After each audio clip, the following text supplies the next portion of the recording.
સુરેન્દ્રનગર જિલ્લાના ધ્રાંગધ્રામાં આવેલ આર્મી કેમ્પમાં ધ્રાંગધ્રા આર્મી સ્ટેશન ખાતે માજી સૈનિકોનું સંમેલન યોજાયું હતું, જેમાં 500થી વધુ માજી સૈનિકો હાજર રહ્યા હતા। માજી સૈનિકોની સમસ્યાઓને દૂર કરી શકાય અને સરકાર દ્વારા તેમની મળતા લાભો વિશે તેમને જાગૃતિ કરી શકાય તેવા હેતુથી આ સંમેલન યોજવામાં આવ્યું હતું।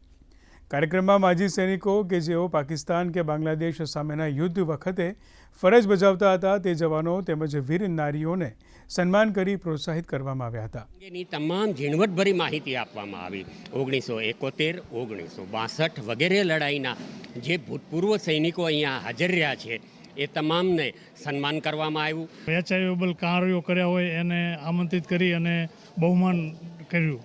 કમાન્ડર સાહેબે બહુમાન કર્યું અને આનાથી શું થાય કે અમારી સાથે સાથે બધા એક્સ સર્વિસમેનોને આમંત્રિત કર્યા હતા। આનાથી શું થાય કે ફૌજના મોરાલ બૂસ્ટઅપ થાય અને સારી સેવાઓ આપી શકે।